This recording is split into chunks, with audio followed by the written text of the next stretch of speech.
except for the first Sunday of the month, which is a lecture Sunday, and we have that at the Austin History Center, 9th and Guadalupe. We had a lecture today. What? Anyway. Okay. We had a lecture today. It was Dr. James D., and he was talking about how classical scholarship helps undermine a lot of the theological arguments, and that was a very interesting talk, a different angle on things. Let's see. Other events that we have is we have the happy hours on Thursday at the Dog and Duck Pub at 7 o'clock,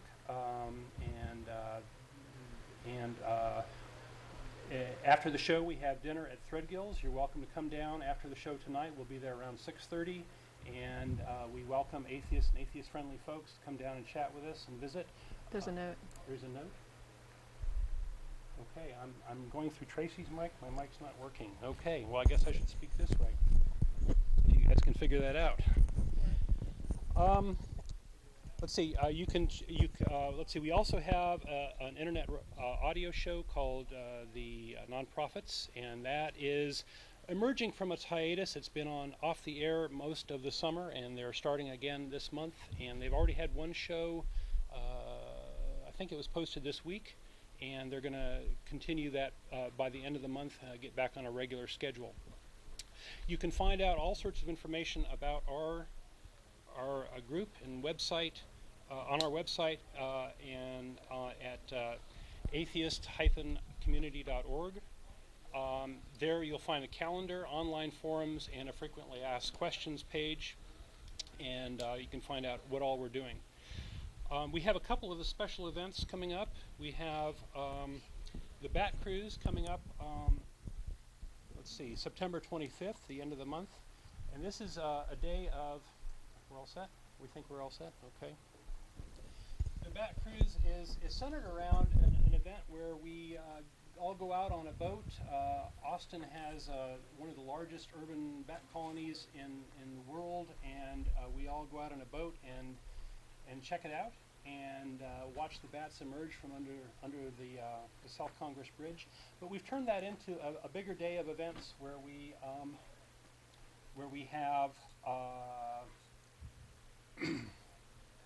have a lecture prior to the Bat Cruise. We have a dinner event after the Bat Cruise, and a visit to a comedy club. We're having a little mic problems that they're working on here. Here, why don't you just keep using this one until we show you through the announcements. Okay. So we invite out-of-towners to come down and visit us on that day, on the 25th, and you can find out more information about that on our website.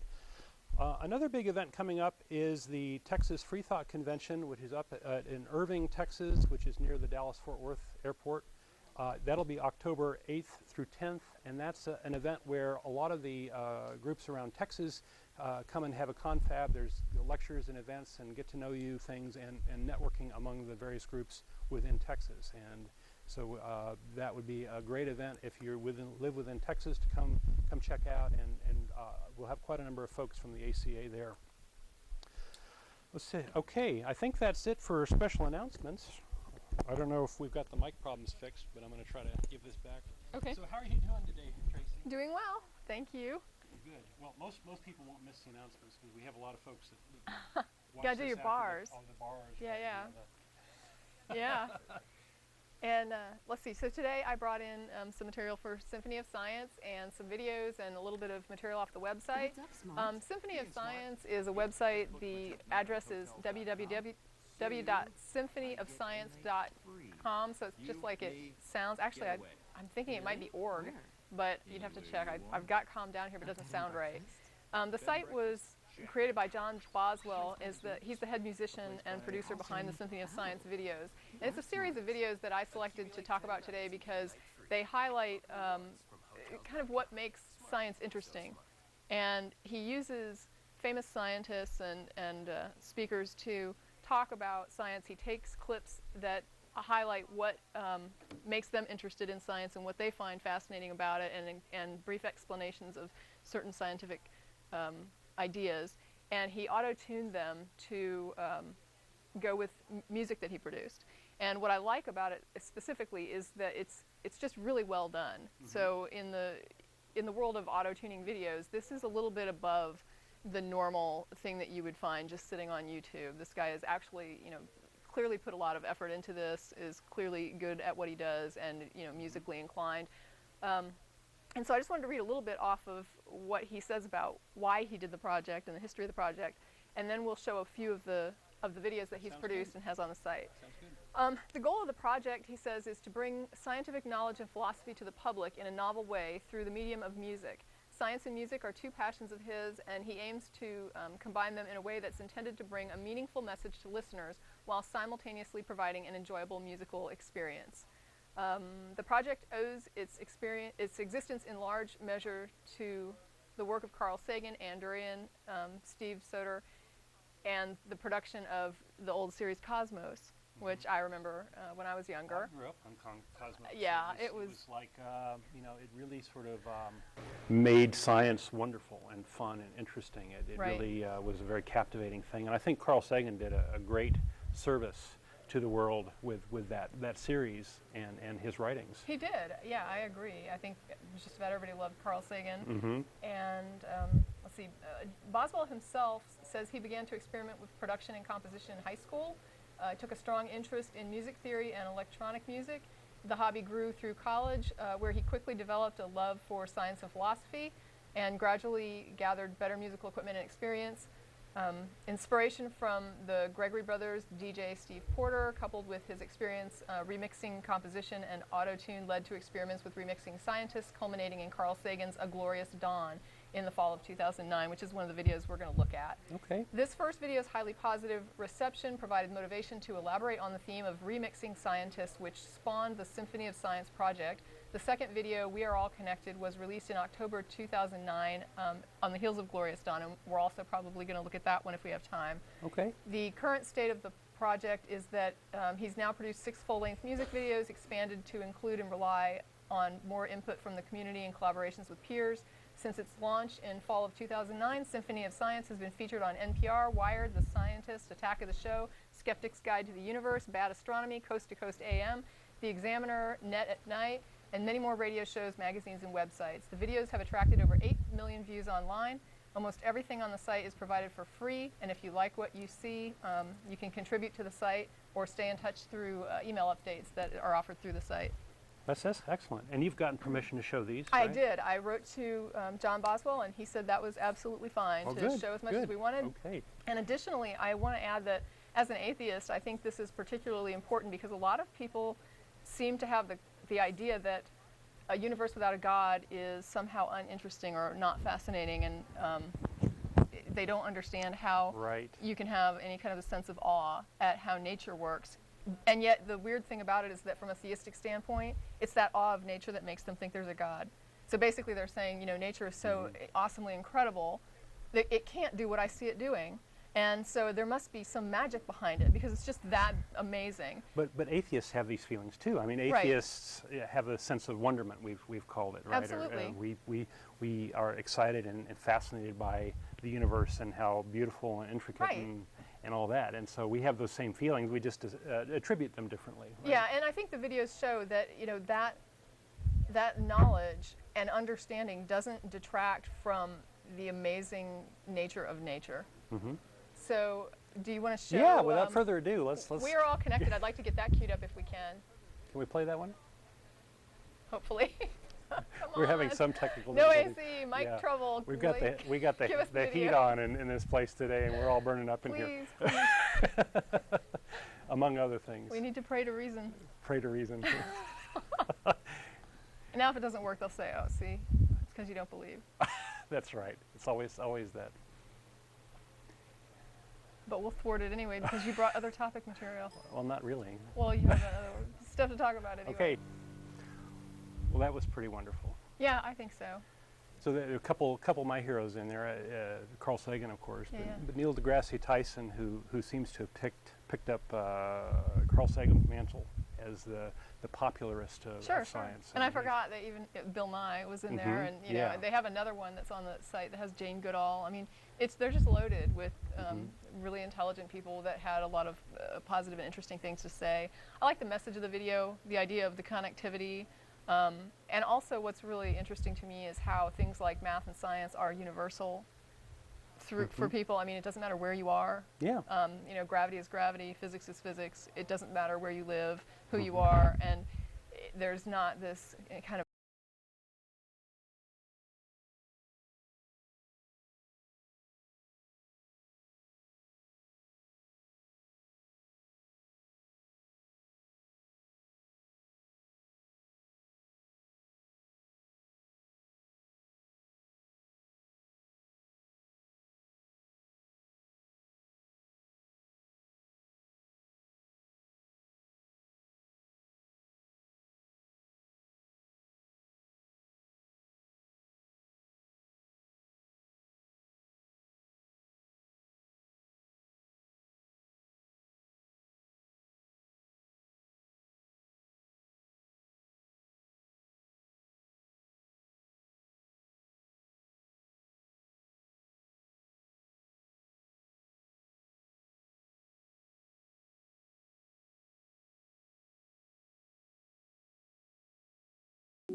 Another nice one. yeah, I just think it's amazing. I love Carl Sagan, and so glad that John Boswell is doing this. Good deal. So that's Symphony of Science? It is Symphony of Science, and like I said, I have on my notes.com, but I'm almost positive it's .org. Okay. Okay. Yeah, I have mixed feelings about the auto-tuning thing. I think it's become overdone already, but it's very tasteful. It's very, very nice. Yeah, I agree. I think he did an excellent job. Just love the site. Well, good deal. Well, good deal. Well, we have a couple callers lined up. What do you say we Yeah. start taking callers? Let's do it. Okay. We'll switch to caller number 1. It is Derrick from New Orleans. Hello. Hello, hey guys. I Is it just watch your show every week. Well, I try to watch it on YouTube because I'm from New Orleans, but I say you guys do a good job. But Okay. my question is, I'm a philosophy major, and I study philosophy a lot. And I come across they did a study on chimpanzees that said they have morality, but it was kind of iffy. It says that the stepping stones of morality, and that is our closest ancestor, of course. And this would come into conflict with Christianity, who says that only man has morality. And I was wondering if you know anything about the studies on chimpanzees, if they're conclusive, if they have morality or not. What do you call morality? What do I call morality? Yeah. It's hard to it would be hard to define, but to me, it would be knowing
wolves, and one of the wolves, you have the alpha male and the alpha female that can mate. The rest of the pack does not mate.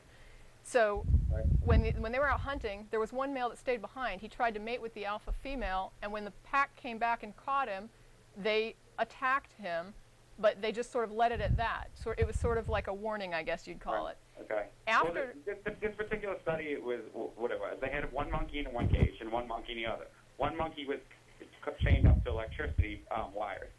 If the first monkey went to grab food, it would electrocute the other monkey. The monkey saw this and would not eat. I'm pretty sure rats will do that as well. Wait, what? I think rats do that as well. Well, you know, I guess another component of our empathy, of our morality is empathy. Correct. Right? Is understanding, projecting ourselves into the other person or the other being, right? Right, but I mean, people have this idea that animals do not weigh consequences when they make a decision, and they do. I mean, that's Well, I why. think some animals do. I think it will come with the ability to reason, but I don't think a dog would do that. If you would take the same judgment to a dog, I don't think he would. A dog is a little bit weird because it's a domestic animal, but if you look at wolves, they do respond to the pack punishments and the pack regulations. And the wolf example I was using, when that one wolf kept trying to usurp the alpha male, but he kept doing it in a way that was unacceptable, and the pack kept attacking him. Finally, they chased him out of the territory, and they would not let him back into the pack. Right. But at one point, he came into the territory and challenged the alpha male, and none of the other animals in that pack stopped him. So I don't know what it was in their head that said this challenge is okay versus you're not allowed to come into the territory. But they allowed him to come back, challenge the alpha male, and then he actually won and became the alpha male. But here he was trying to do it the wrong way, and the pack enforced that as the wrong way. And then when he went about doing it the correct way, they allowed it. I don't know how to explain that, but it looks an awful lot like what people do. Right. We talk about this a lot in philosophy. I don't think a wolf would ever do the thing with a monkey. I think monkeys have morality in some, but I don't think that dogs do. I think it's kind of like a stepping stone. I am an atheist. I'm not, but I just think that this whole morality argument is essential to kind of dethrone in theism in a way. It's just like they think that only human beings have morality, and I don't think that's true. Well, I don't agree with you that wolves have morality. Well, I think all social animals have it. I think the challenge here is trying to draw a line, right? There's a lot of things in the real world that are gray, you know, and I think that this is one of them. I think there are rudiments of that in a lot of animals, and I think social animals, but as you were saying, Tracy, are animals that kind of have to have that in order for things to work right. Another one is, you know, when is a person a human? That's another very gray thing, and we are never going to agree about, you know, from, you know, conception to, you know, 2 years old when the baby has some concept of itself. That's a big giant gray area, and certain people want to say, oh, this is black and white, and the line is right here, and I don't think you can do that with morality either. I think that those are both I think two. the first question is to define it. To me, when something can understand rules and can understand behaviors that are acceptable, behaviors that aren't acceptable, and it can adhere to those behaviors, and then it's demonstrating to me that it grasps a concept, even if it doesn't grasp the concept of exactly why a behavior is wrong, other than the society will enforce it. They're getting that this behavior is okay and this behavior is not, and they will follow that to a degree, but they will also rebel against it sometimes. So they are thinking about this. I mean, they are weighing what I want versus what the group will accept. And I think that's part of my question is, what is the theist response to this, that, you know, some animals have morality, whether or not we both agree on which animals do and which ones don't? I think from a scientific basis, it's overall that some animals do. What is the response to this? I mean, have you had any callers on this? I think they say something similar to what you're saying, in that they see the same thing happening with people, but they say it must be different. I mean, that it's different. We're doing it because we think about it, but other animals aren't thinking; they're just robots. And I totally disagree with that. But I've heard I agree them say that some. I just don't think that wolves do. I think that monkeys and elephants and some that with the ability to reason do, but I don't think that wolves do. I think it's more of a rules thing and something that for instinct with the pack. Well, that may be something we just disagree on. Yeah, you know, because I think we're driven but on I think instinct as we well. are agreeing on the fact that other animals show signs of it, and I totally many agree with that. other animals do. Rather draw a line. We have this debate in philosophy. It comes from a biological. What's morality? What doesn't count as morality? We talk about this all the time. We even had a science major come rather than talk about this. And actually, she was a girl. Larry, you did, and we were just arguing back and forth. But it did come to the conclusion that animals do, whether or not which ones do or don't is irrelevant. I think I just don't understand how they could ignore that. Yeah, and it's dangerous to attribute human characteristics to other animals. To say, oh, they feel happy about this, or they feel whatever. It's dangerous to do that, and so I think one of the challenges in these studies is to make sure it really is something like a human moral code, and not just some sort of invention of the people doing the observations. And so that's another area where it's dangerous, I think. But even our own morality, when you strip out things that are enculturated or that are, and it's hard to, I mean, I understand that you're always going to have some level of culture, but when you're going through like higher laws, like for example, copyright laws, but when you're talking about a basic level of morality, about, don't hit somebody, don't go around killing other people in your society. I mean, this is, to me, par for a wolf pack. That is the level of morality they're operating on, and to me, that's the level of morality that is required for a society. You can build on that if you want to get to copyright laws, but really, the basic moral instinct of killing other people in your society that you rely on to survive in is not a good idea. But when people aren't killing, I don't think that's necessarily what they're thinking. I think they just don't think to kill everybody in their society. But I think the reason is that from an evolutionary standpoint, we've developed empathy and sympathy and compassion, just like other... Yeah, we need to rely on each other so we can get where we are. I agree. But I don't think that most people think about it. I don't think we sit there and say, the reason I don't kill everyone else is because it would be detrimental to myself. Or worse, when we asked, we may invent rationalizations for why we do certain things. That's true, too. A lot of this stuff is hard-coded in our brains, and there's a recent area of study called I can't remember. But it's basically science and philosophy can grasp the bridge and what is morality and what isn't morality at some point. I think they need to plug back in, but this seems to be exclusive at this point. One has one definition, one has the other. Yeah, I do think there's a lot of theists that write to us that claim that human beings are uniquely moral, and I think they're wrong. I agree. And I also think that there's some that would just simply sidestep it and say, oh, God just put those instincts into those animals, and they're not really thinking. But I don't think that flies when you look at behavioral psychology in animals. I mean, the study with that I just said, it just explains that the monkey he would just starve to death, so he would let another monkey, because he didn't want the other monkey to get shot. I think to me that's morality. It's empathy, and that's the same, but people will see that and they'll say it's operating on some different mechanism. And I guess my question is, when you see somebody doing something that you do, what makes you think they're doing it for a different reason other than you're just egocentric? Right, meaning it's like, the meaning you're doing it because you don't want someone to do that to you. It is kind of sad that you would have to prove, that I would have to prove that I did what you did for the same reason if it was the same reason. I mean, I understand it might not be. I understand one day they might find that that's not true. Like when vivisection was in vogue, part of that philosophy was that animals don't really feel pain, they're just acting like they're in pain.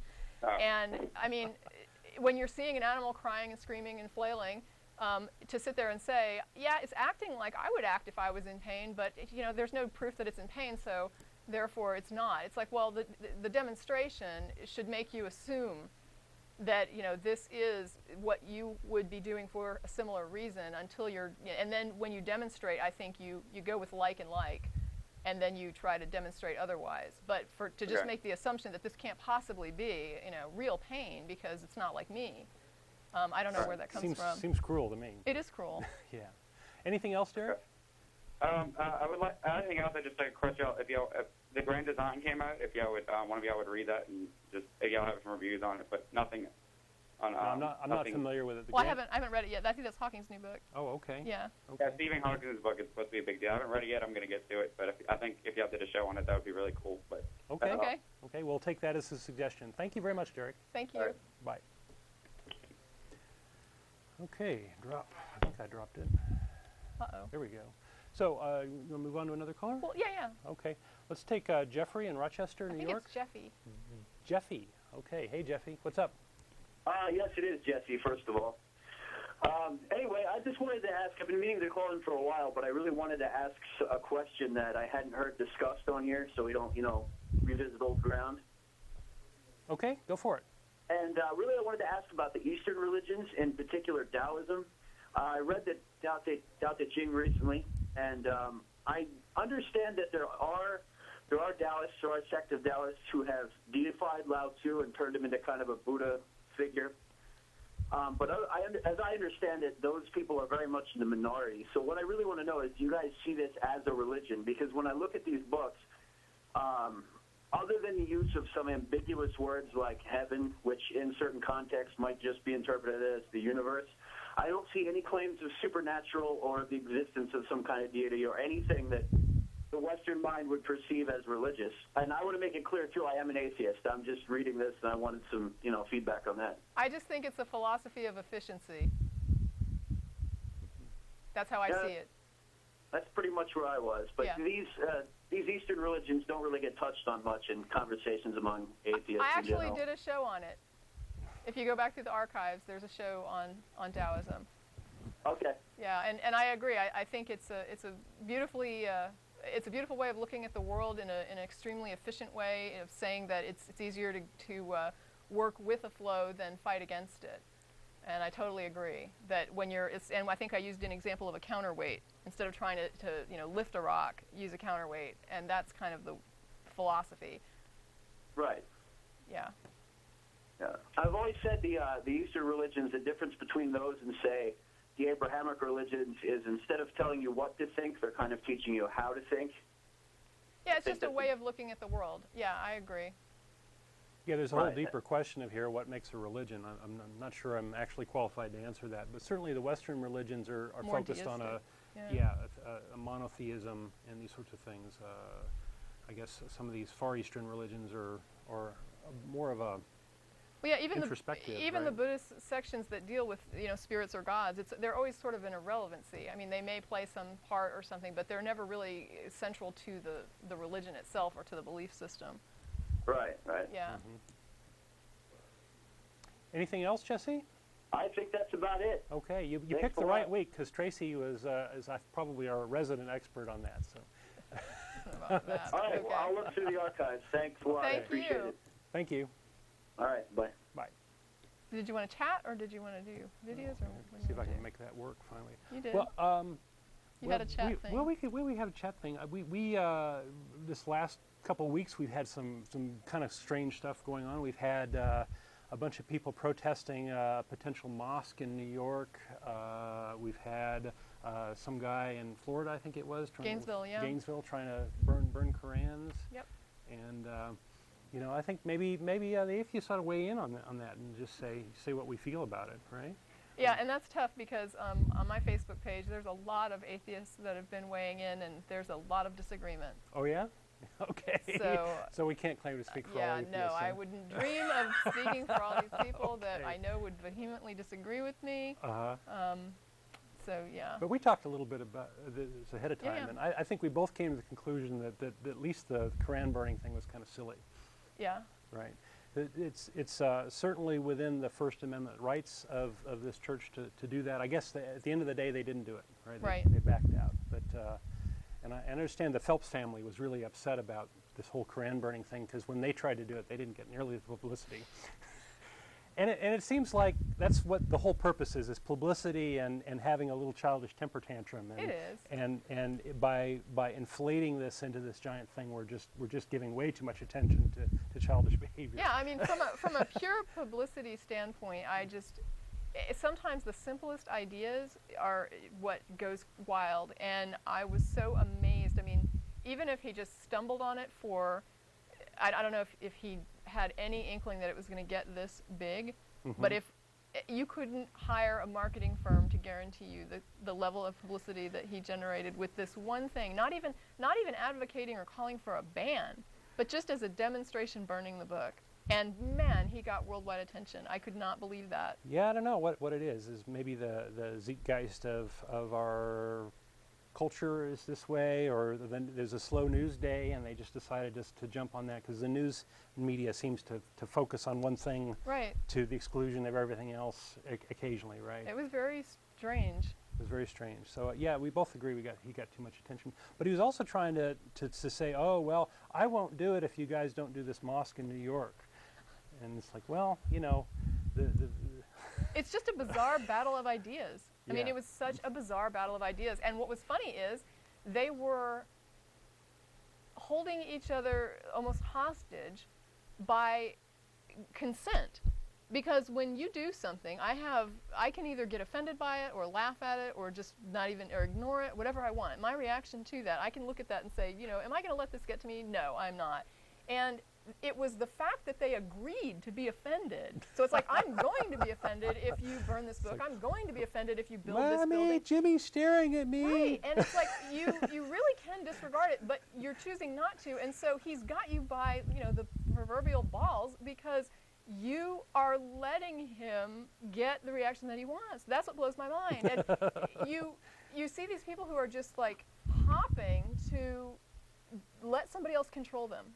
And it just blows my mind to see people giving up that level of control in their lives and in their emotions and saying, I'm going to let this guy have the reaction he's just begging for. Mm-hmm. And it's like, well, if you want to do that, that's fine, but please don't say that he did this to you. Right. I mean, you did this to yourself. Right. You're in control of your own reactions. Right. And if you're not, you should be. The Muslims that are going apeshit over that, you know, that's their problem. You know, that's their, you know, they're responsible for their actions, whatever they might be. Right. It's not this guy in Florida. He's not doing anything to you. In my head, it comes down to, you know, is it legal? Yes. Then I don't really care to argue about it. It's kind of the same with abortion. When we get people that contact us about abortion, and they'll say, you know, I want it to be a choice. I'm okay with free choice, but I don't think it's right. And I say, I have no reason to argue with you, because I don't care if you think it's right or not. As long as you're pro-choice, that's all I care about. As far as I'm concerned, we agree. And if you don't like it, if you have reasons for not liking it, and if I disagree with those reasons, it all comes to nothing, because in the end, you agree it's my choice, and I agree it's your choice. So why would I argue that? If it's legal and it's your right, unless I'm going to take steps to change that right or take away that right, what in the world am I going to sit and argue with you about your philosophy on it? I guess I'm more practical in that way. Some people enjoy that sort of Well, you know, you dialogue. influence the culture through your speech and these sorts of things, and so maybe we as a society are trying to make this decision and we want to argue it out. I guess, but to me, at the end of the day, you know, I'm with you all the way until you say let's take away his right to do it, and then all of a sudden we're enemies, because I don't care if you don't like it. I don't care if you think it's in bad taste. I don't care if you want to try to blame other people's reactions on him. I would disagree with that, but at the same time, I don't care, because if you're not going to take away his right to burn it, I really don't care. Because I agree with you. He should have the right to do it. Whether I agree with whether or not it's right or not, or whether or not it's kind or not, or whether or not it's, you know, people's reactions are his fault or not, is a complete irrelevancy if we agree that at the end of the day, the man can burn his own books. Yeah. I go for that. Okay. Well, we got a couple callers queued up. In fact, one of them's on kind of on the same topic. Let's take Michael from Palm Springs, California. Hello, Michael. You're on the air. Well, hello. Yes, I was listening today. I've been listening for quite some time, but Good. You did raise a very interesting question as to where do you stand on the issue of the Muslim Center. And, you know, I follow the lines of Sam Harris in believing that, you know, all of the major theocracies are basically leading themselves towards Armageddon, and they're taking the rest of us with them. So I think that, you know, religion is dangerous in that regard. But as far as the Constitution goes, you know, they're supposed, Muslims should have a right to worship where they want. I agree. If they own the property and they want to build the thing there and they're not harming anybody, I don't see a problem. No one has to like it as long as they respect the law. Yeah, exactly. But there is that thing about religions leading us to destruction. They honestly believe that Armageddon is a beautiful, wonderful thing, and they're making laws and policies that's dragging us along with it. So I oppose the mosque and community center in that regard. But they didn't make a law, I don't think, to create this. I think they're working within the laws that already exist. I mean, I guess I could be wrong, but my understanding is that they're not changing any laws for this, are they? No, my understanding is exactly the same. I have not seen any building code changes or. Because when you mention changing laws and things to go down that road, I agree. I mean, for example, when we had a protest for the school board, you know, they're trying to mess with our textbooks and put, you know, exactly. Now, I do care about that because now they're messing with, you know, reality. And this is about affecting everybody in a way that this is going to potentially affect all children in the schools. You're pushing a religious agenda, using your authority as a representative for, in a civil capacity, serving as an official. And that, to me, is where it's wrong. But when and in 20 years, you're going to have employers looking at students who came from the Texas school board going, no, I don't think so. So when someone uses the government in order to change things, to make laws more friendly toward their religious view, yes, I agree that's wrong, and I think it's unconstitutional. But at the same time, if they didn't change any laws and they didn't violate any of the Constitution to build a building, people can protest, people can not like it, people can scream all they want. If it's legal, it can go up, and that to me is the last word, unless somebody wants to change the laws. Yeah, right, exactly, and then the rest of it is based upon one's personal moralities. Yes, agreed, which is not basis for law, correct. Exactly, exactly. And so I do agree, and very interesting points, and thank you for being. Okay, so we're in violent agreement here. Okay. Thank you for calling. All right, have a great day. All right, take care. That was Michael. Okay. Right? Yeah. Okay. This phone isn't working too good. Let's go to another caller. How about let's see, Jonathan in Camden, New Jersey. Hello? Hey. Hello. Oh, hi. You're on the I air. just wanted to say I'm a really big fan of the show, and you guys really taught me well. Oh, thank you. Thank you. Yeah. I just have something to tell you. What if I told you I had actual evidence for reincarnation? I would say that's interesting. Bring it on. Yeah. Let's hear it. Now, keep in mind that I am an open-minded person, and if I am wrong about this, then I'll gladly accept it. Okay. Okay. What if I told you that there was a couple stories of about a kid who three-year-old kid who remembers a past life, and then that past life information is later verified through research. I would say that's an interesting story.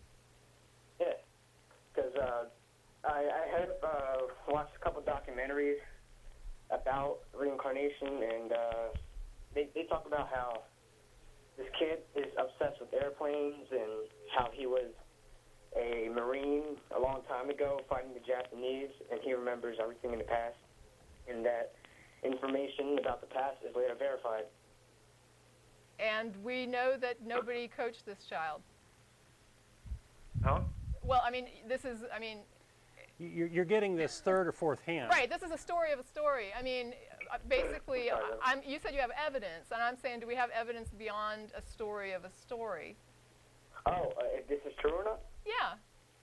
Oh, that, you know what, you got me right there. I'm not sure about if it's true or not, but why would millions of people who've had these experiences lie about it? Do you believe UFOs are abducting people?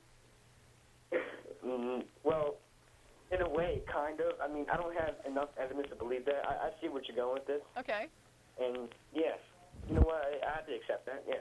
Well, I guess let's say for the sake of argument, let's say that we did prove this, that this kid is saying all this weird stuff and nobody coached him, and we have no idea how he got this information, and he knows social security number of a Marine that lived 50 years ago. I guess my question is, why would reincarnation be the only explanation that would be possible? You're right. There are other theories out there, like, for example, there's a person who believes that when a person dies, thoughts can just randomly transfer to another body. Like, you know what I'm saying? Yeah, I do. I think it's like the Akashic record or something, the idea that thoughts and things just hang out in the cosmos, available to anyone.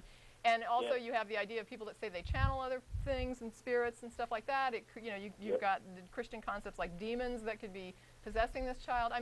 And on top of that, there could be, for example, some weird natural explanation of a phenomenon that's very rare that we've simply not uncovered yet. So for me, even if this was true, it's simply an interesting phenomenon that would require further investigation in order to determine a cause. Yeah. And I'm a little bit skeptical about a TV show or whatever, because I think he agreed. there's lots and lots of those that to try to sensationalize or they have an agenda, or they want to convince you that there's ghosts or Yeah, sure. Noah's Ark or whatever, I right? believe you right there. Yeah, you are right about that, because So it's entertainment at some level, although it may be dishonest entertainment. Or at least biased. Biased, right? Yeah. So. Yeah, 'cause people do make money out of this stuff, and So one of the mantras here is, extraordinary claims require extraordinary evidence, and in this case we have an extraordinary claim, right? It is something that if it's true is odd, is very needs an explanation, right? And as Tracie says, you can't just jump on the first thing That comes to mind. that comes to mind, or the most popular thing, or whatever. Well, that would be an argument from ignorance, because we wouldn't know what was causing it, but we'd be grasping at most we could say, what can we look into? What can we examine? What is it that we can do to try to figure out what the explanation is? But supporting an explanation before we had evidence of a cause would be premature. yeah. I mean, I do believe past life regression because, obviously, I believe it, but in some sort of way, it's like... we don't. Sorry. No, but, I mean, just, I guess, keep reading. I'm sorry. I just wanted to register our disagreement on that that's not something that we buy into. I think there's a lot of con artistry going on there, and a lot of people making money off of it. The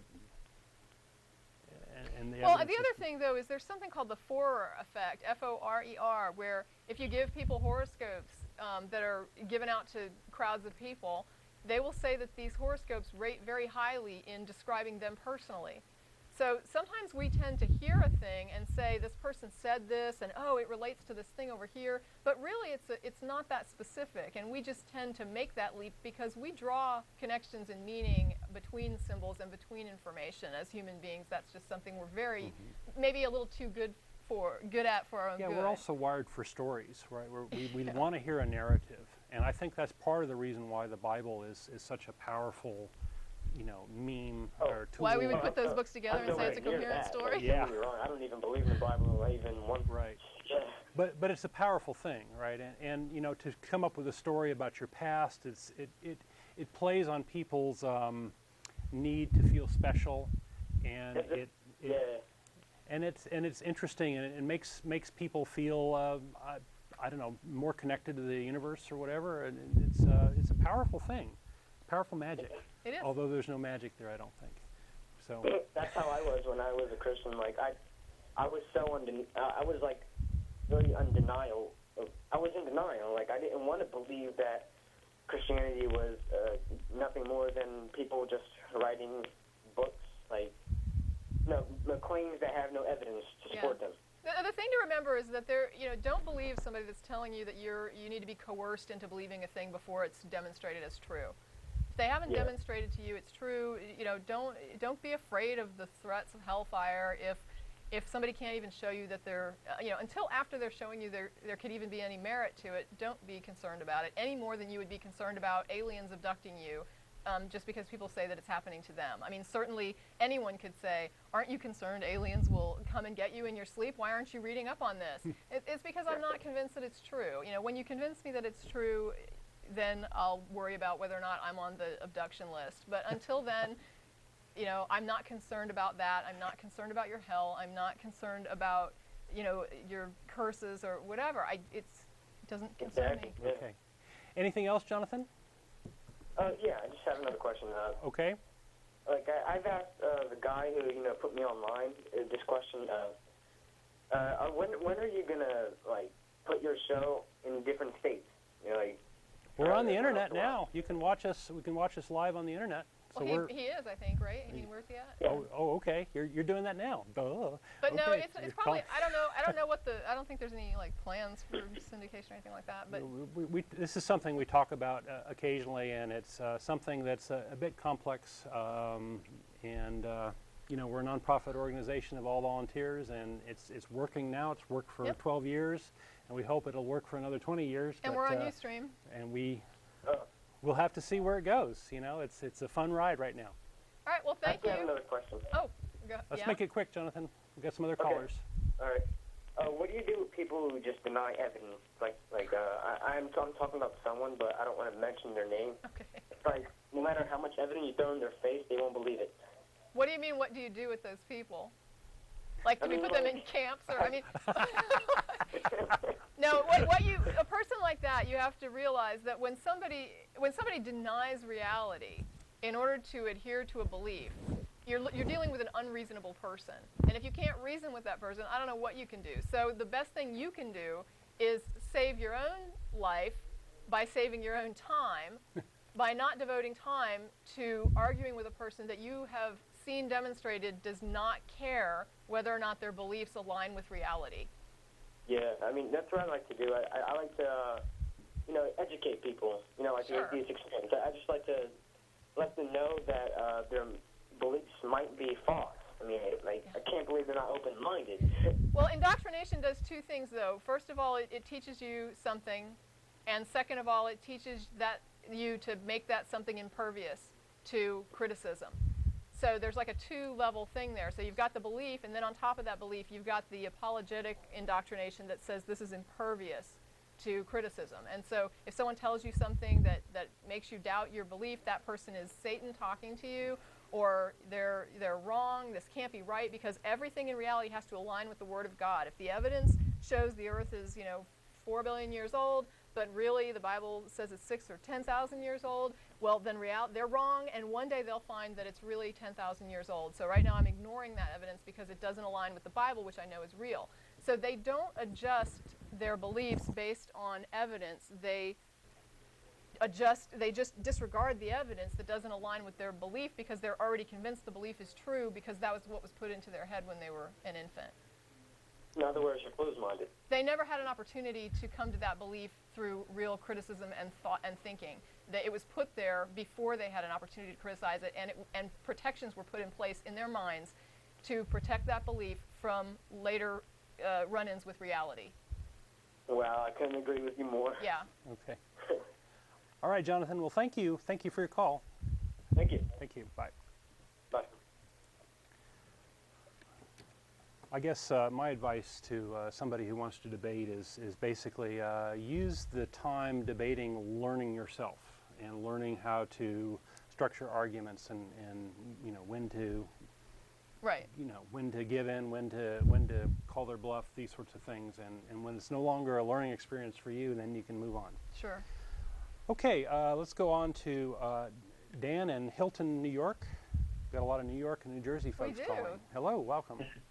Hi, Tracie and Don. How are you Hi. today? Good. What's up? I'm an atheist from the Burned Over District in upstate New York. And I've had a few conversations with theists, and one of the things I've found kind of underpinning a lot of belief is this concept of an intelligence, kind of a disembodied, free-floating intelligence, if you would. In fact, intelligence that cares a design lot about is you. upon us. Yeah. That's right. But my response is that intelligence is really a measure of the function of the brain and necessarily contingent upon a brain being present, much like, if you would, you can't have color without light. Correct. You can't have intelligence without a brain. And I just wondered what your comments were about that. I actually have a caller on YouTube. There's like a clip on YouTube where we took a call and somebody asked, like they said that they believed that God was disembodied intelligence, and I said, where have you ever seen intelligence without a brain or something to that effect? And he said, I never have. And I said, then why are you saying this? Right. What else can you say? Why are you making something up that you know does not align with reality? I don't know why a person would say such a thing. Yeah, and even in the computer world, you can make the analogy that the computer is like a brain, and it's making decisions. And the other thing that makes me angry about that, it's the same that, sort of thing. Yeah. they will use this. They'll say something about God is intelligent, and then you say, and you'll be like, oh, okay. Let's say you have no concept of God. They come to you. They say, you tell me, what's your God model? Well, my God is intelligent. Okay. So then you make assumptions, like you're saying. You have this assumption. There's a brain. And the person starts talking, and they're like, well, but it's all spiritual. It's like, well, what is spirit? Well, it's like not material. Well, you're saying there's a non-material, I don't know about what is a non-material brain. And they're like, they get angry and say that it's like, well, you know what God is. And it's like, no, because what you're describing makes no sense. It's like telling me that you have a chair at home that's made of wood. And I say, oh, what kind of tree? And they say, oh, it did come from a tree. Okay, well, I don't know what kind of wood doesn't come from a tree. So at that point, I don't know what the word means anymore, because you just castrated the definition to the point where it no longer means what I understand it to mean. And it's the same thing with this intelligence. When you're saying that it's disembodied intelligence, that it exists non-materially without any kind of a brain, it's like, I don't know what you're talking about. And if you can't explain it, don't expect me to respond to intelligence as though I understand it when you start taking away all the components that make it have any meaning. Right. And I find that in many cases it does come down to the definition, but theists have never really thought about that before, and having them think about that can be a valuable lesson. I agree. Right. Well, okay, yeah. Well, I appreciate it. Thank you. Thank you. Thank you. Well, certainly one of the ways to have a lot of frustration is to have a debate with somebody where you don't agree on the definitions, right? And sometimes with these woo-woo words like spirit and these sorts of things, you might as well start there. And if you can't get that far, then you're hosed. But it's frustrating when they use a definition that you are familiar with, and then partway through you find they're using it in a way that is completely unfamiliar, that has nothing to do with like the familiar definition. Right. And you're like, wait a minute, I understood this. I said I understood this word, and that word comes with baggage, with real world baggage that you want to dump, and then still say that this exists. And it's like, no, that baggage has to come with it, or the word means nothing. Right. I mean, right. Or invent a new word for the sake of this conversation. Yeah, I mean, if I means what told you really somebody, mean, you know, right? intelligence, and I said, well, for example, this pen has intelligence. It's like, what am I talking about? I mean, what do I mean? Now you're wondering, what do I mean? You would start getting confused and saying, do you mean the kind of intelligence that, I mean, are you thinking this pen is thinking? I mean, that's what you would wonder. And until I explain that I didn't think that, I mean, if I do say that I think it is thinking, then comes the question, where the hell's the brain? Right. I mean, what is the capacity for this pen to think? And what is the capacity for nothing It's in the to ballpoint think? for sure. I don't know. Retractable. Okay. Retract that statement. Okay. Okay. All right, let's go on to Julie in Brooklyn, New York, another New York caller. Hello. Hey, it's In Your Face New Yorker from RichardDawkins.net. Oh, awesome. I just wanted to talk about the whole thing with the mosque and the Islamic Center near Ground Zero. I'm sure you've heard way too much about it by now up there in New York, right? Oh, yeah. I mean, I'm personally against it. I think it's disrespectful. However, I don't think it's the government's place to, like, say, no, you can't do this. I would hope that the people who want to build it would say, hey, you know what, this is disrespectful. But the big thing I want to talk about is how people are completely, like programmed to play the racist card every time you talk about it. For example, like, I was debating with somebody online, and even though I said, look, I would be against somebody building a church next to a bombed abortion clinic, I would actually think a better idea would be to build an Arab cultural center because, you know, if you really want to tackle racism, we need to separate the whole thing that, like, oh, Arabs are automatically Muslims. Like, when there was that blackout in New York City in 2003, this one person in my neighborhood thought it was a terrorist attack, and she's like, oh, those fucking Arabs shouldn't be living here. You know, I was really upset about that. It's like, so, you know, again, I was debating this person online, despite, like, telling her, and this was somebody I used to work at a summer camp with, despite telling her, like, you know, how I felt about, like, a church next to an abortion clinic and how I felt about, you know, how I think an Arab cultural center would be a better idea. She kept coming back to, oh, you know, you don't have your consciousness raised, you know, it's brown people and blah, blah, blah, and you have these biases. And no matter what, it was like that interview where Richard Dawkins was debating Wendy Wright. Like, no matter what he said to her, she just came back with the same response over and over again. Yeah, like talking past each other, sure. And it was just ridiculous. And if anything, I think people who are responding like that, it's like they think you can't possibly criticize Islam without criticizing the dominant race. And I think Richard Dawkins really nailed it in the post he put on the forum when he said, if anything, it's another kind of racism because you're being patronizing. You can't, it's like you can't put down somebody's religion if they're the wrong color because, like, oh, you know, those poor people of that color, they can't handle it. But, hey, if they're white, you can say whatever you want. Well, there is a little bit of that going on with Judaism, where, you know, you can't criticize maybe the U.S. foreign policy with respect to Israel, which is a little bit weird. Let's just be honest here. It's a little bit weird. You can't criticize them without being called anti-Semitic. I'll be the first to criticize Israel. I mean, I like Israel, but I like it in the same way I like Australia. I'm not like, you know, oh, I love Israel, my homeland. It's Right, it's like right. any other country. It's done good things, it's done bad things, and there's been wrongdoing on both sides with Israelis and the Palestinians. It's not all one-sided. Sure. And I guess a lot of people don't realize that Islam is a very big religion. I mean, Indonesia in Asia is one of the biggest Muslim countries, and there's lots of Muslims in Africa and all over.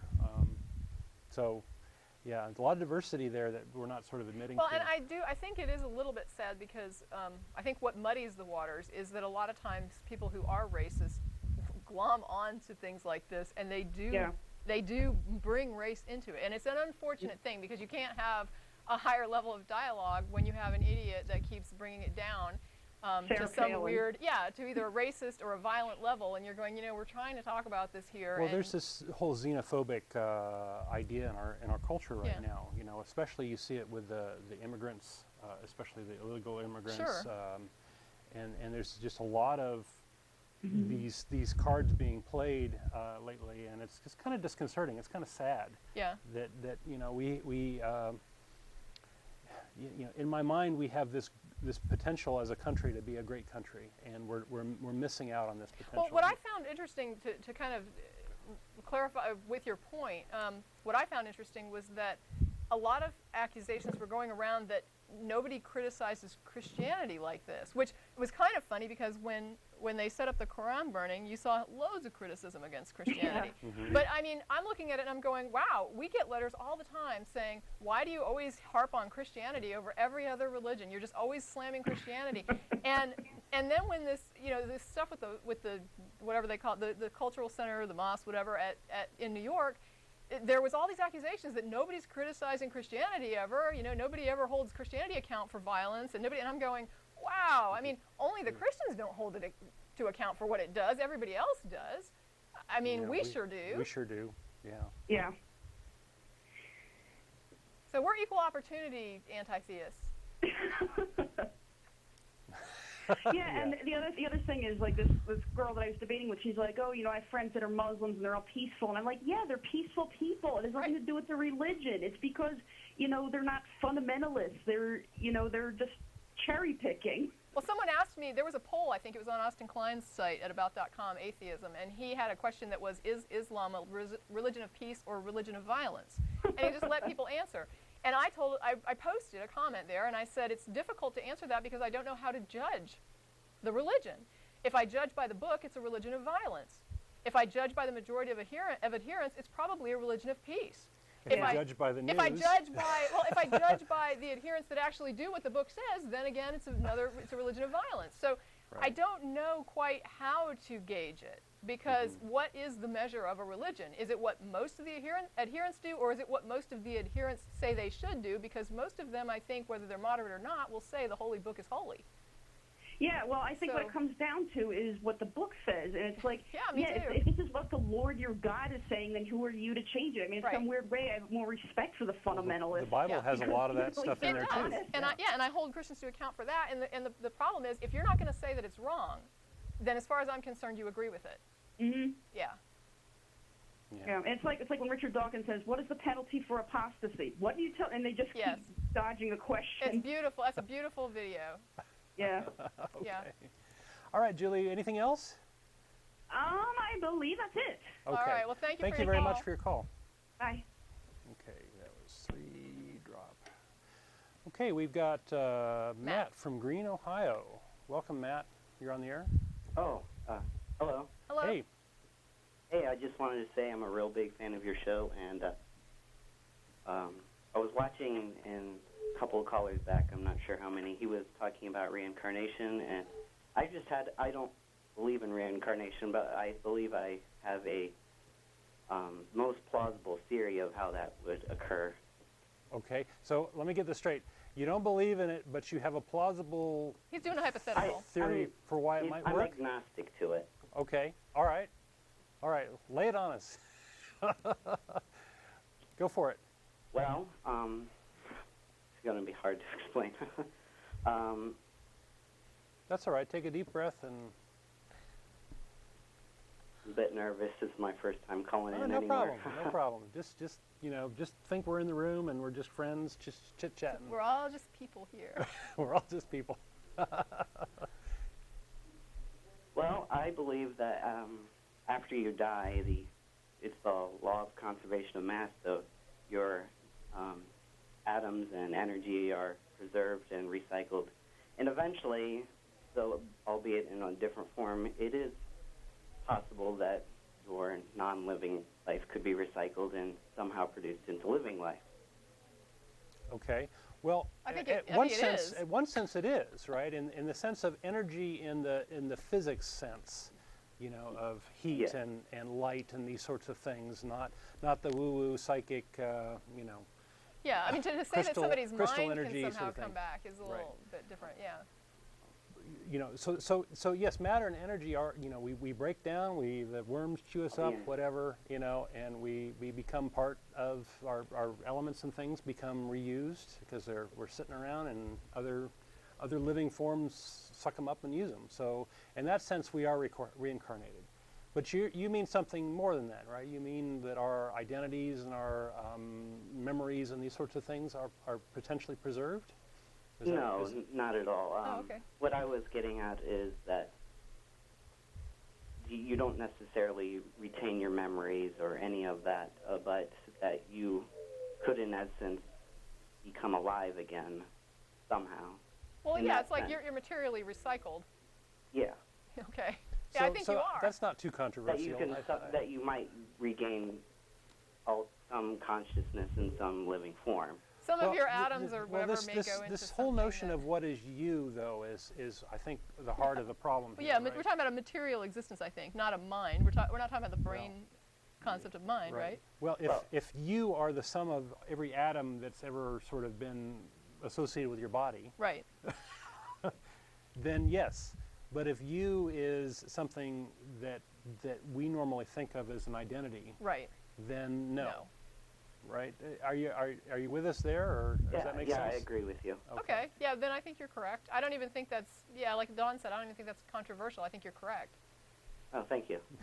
You're welcome. Okay. Just acknowledging, Yeah, but yeah. but I would avoid the word reincarnation in that case, because a lot of folks, a lot of these words are intentionally vague and intentionally bring a lot of baggage with them. Yeah. I would say And- metaphorical. It's kind of metaphorical the way he's using it. Right? Yeah. Because people will say I'm reincarnated, that you rise again in your children, for example. I actually have a song that's about that, that's on my iPod, that you go on, your genes go on in your kids. Well, yeah. And I mean, but yeah, that's not exactly what, to use reincarnation to describe that, you would have to label it as a metaphor, because it is very different than what is normally used by the word. Right. Yeah. There are some scientists who lightly invoke the word God when they talk about the creation of the universe, and they've actually caused a lot of problems in that respect, because this word God has so much baggage associated with it, and people want to read into their own interpretations of it. So I would, if you're on this topic and you want to, present this idea, I wouldn't even use the word reincarnation. I'd use the word of, recycling or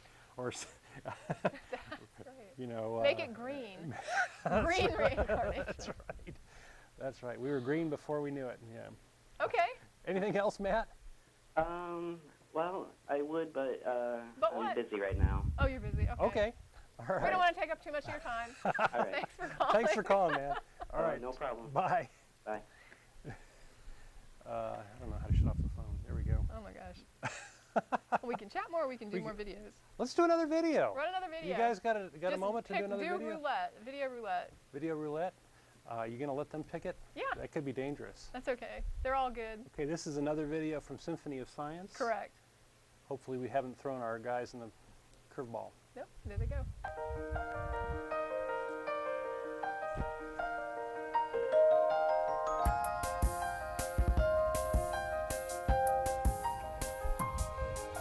Science is the best tool ever devised for understanding how the world works. Science is a vehicle for knowledge.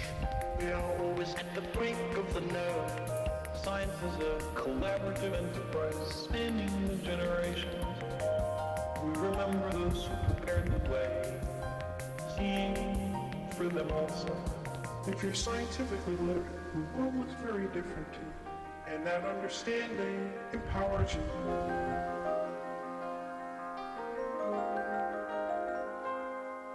There's real poetry in the real world. Science is the poetry of reality. We can do science, and with it, we can improve our lives. There's real poetry in the real world. Science is the poetry of reality. The story of humans is the story of ideas that shine light into dark corners.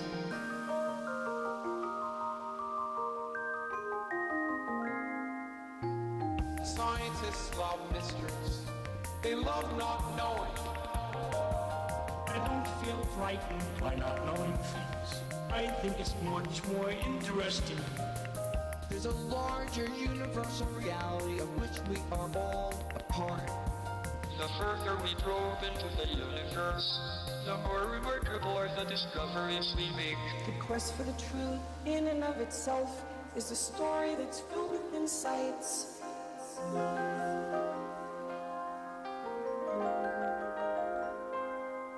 There's real poetry in the real world. Science is the poetry of reality. We can do science, and with it, we can improve our lives. There's real poetry in the real world. Science is the poetry of reality. The story of humans is the story of ideas that shine light into dark corners. From our lonely point in the cosmos, we have, through the power of thought, been able to peer back to a brief moment after the beginning of the universe. I think that science changes the way your mind works, to think a little more deeply about things. Science replaces private prejudice with publicly verifiable evidence. There's real poetry in the real world. Science is the poetry of reality. We can do science, and with it, we can improve our lives.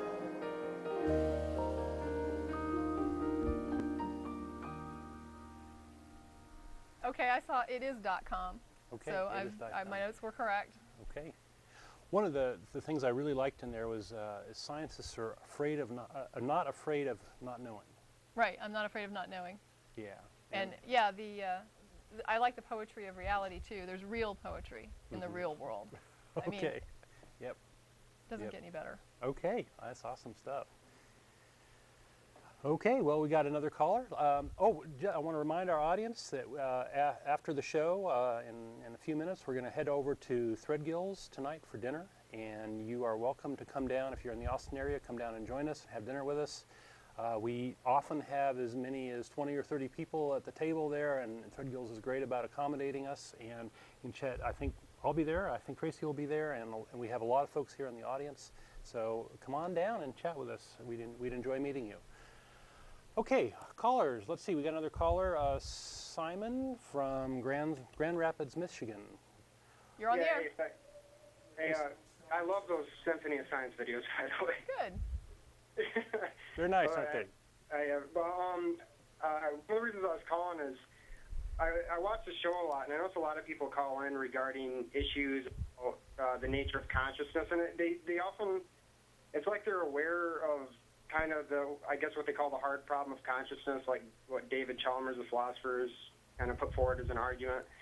But they're always talking about in kind of like religious terms of spirits and souls. And I was just wondering if you're aware of that whole debate or in cognitive science about where quality comes from, if it's an emergent property, if it's an illusion. A little bit. You know, one of the things that religions seem to like to do is they like to find a mystery and then spin it, give it a religious interpretation. And the notion of the brain, which is a very, very complex organ in our body, and the emergent property of consciousness, that's just ripe area for that sort of behavior, and I think that's what you're seeing there. So it's a God of the gaps idea. And I think we're going to see a lot more of that as we sort of learn more about the brain and how intricate and interesting it is what's going on in there. I think that sort of interpretation is going to persist for many, many years. So I think you're just seeing the beginning of it. I think what's, the reason I kind of got motivated to call in is, callers calling in, we had two callers call in and talk about reincarnation. I think that's part of the whole reason people can conceptualize that as even being a possibility is because there's this problem of, you know, we can explain and possibly in absolute detail how the human brain works, but then we're still potentially left with the problem, again, potentially left with the problem of why the processes of, you know, perceiving color and things like that, perceiving light manifest as color. And, you know, like qualia and things like that. Yeah, there's a lot of sort of mysterious stuff there, right? I think it's necessary to point out that, like Francis Crick and Steven Pinker, there are people on the other side of this debate that don't agree that this is a hard problem. Right, and that's why I say potentially. Chalmers is saying it's a problem, and you got Dennis saying it's overblown, and it's actually probably a smoke and mirrors act of the brain. I was just wondering what you guys, if you have a position on that, or I know it's a question mark, but I mean, after reading quite a bit on qualia, I failed to see the problem. I mean, I just can't wrap my brain around why it's a problem. But there's other people that seem to get it. But I've read it, and to me it's just like, why is this confusing for somebody? I don't understand why it's a problem. So I tend to lean toward Crick and Pinker on that. Right. I can see it being kind of a problem as to, I can see how somebody can make the argument that a color can't be reduced to material components. But then again, it could just exist and doesn't necessarily need a justification, just like the universe. You know, I just see it as this is how the brain perceives light. Right. Well, yeah, and then there's the whole philosophical. I don't want to tie the show up too much. I just was wondering what your position was on it, and just to say that I think a lot of colors are kind of getting sort of aware of that, but they're thinking about it in religious terms, like, oh, that's your spirit, that's your soul, or sure. You know, right. Anyway, well, thanks for taking the call. Okay, Simon. Yep. Bye. Bye. Julie, right? Oops. Okay. Well, you know, there are a lot of seemingly mysterious things, right? It's like our personalities persist over time, our identities persist over time. Well, it's mysterious because neuroscience is new, considering in history. I mean, but what it has discovered already to me is just amazing and points to always, again and again, the brain. Mm-hmm. Everything ever successfully explained has been explained by a natural cause. Those things that are attributed to supernatural cause have not been explained. Mm-hmm. So so far there is natural causes or unexplained phenomenon. There is no supernatural explanation that has ever been verified. Yep, I agree. Let's take another caller. We have Julie in Santa Clara, California. Oh, I didn't realize I was next. Hi. I just was calling in. I know that you've had a lot of atheist callers today, and I wouldn't say I'm 100% atheist. I still have a lot of questions and a lot of doubts, whatever. But I am a scientist, and lately I've come under fire a lot about either talking to my theist friends and questioning what they're saying, but coming at it from a science point of view. When they start talking about either evolution or welcome to our world. Yeah, seriously. No, there's a lot of ugly stuff that goes on, and the theists often don't play fair, and they often play in kind of a very emotional terrain, and they often feel very threatened by facts or this is the evidence or questions even. And this is the foundation of science, right? It's asking questions, looking at the evidence, and following it where it leads. And that's very threatening to someone who has come to their conclusion first and wants the evidence to fit that. And there is a real art to it. I know of a professor here at UT, University of Texas, who is an atheist and teaches biology. So he's right in the middle of that, and he's adopted a very, very sublime approach. I wish I knew it well enough to explain it to you, but I would just want to, I guess, say that he spent a lot of time thinking about how to present these things in such a way that gets people to ask questions and do science rather than feel threatened emotionally. And that's a very difficult thing to do. I hope that you are able to invest the time and energy to do that, because we need a lot more people to do that, right? We need to get the word of science out there. We need to educate people as to what the nature of reality is, and we need to break down these barriers and at least get the science across. It doesn't have to be, attacking religion, and shouldn't be in a public school setting, right? But it's important for you to maybe chat up some other colleagues that have this sort of problem. But what sorts of things are you facing? Maybe some of the folks in our audience would be interested in hearing. Well, there have been a couple things lately. I know a lot of, first of all, a lot of my friends are kind of getting on this. When I debate very logically. I give a lot of facts. So in what sort of context are you debating? Is this like... first of all, I'm a planetary scientist. I'm a PhD chemist. So, I start talking about how you can prove like certain ages of things, or certain, that the Earth is a certain amount, a certain age, or how evolution works, etc. Because part of my education was on how did cells form in the first place? How did we evolve from there? And they do start saying, oh, well, you've gotten arrogant as your PhD now, so you're arrogant.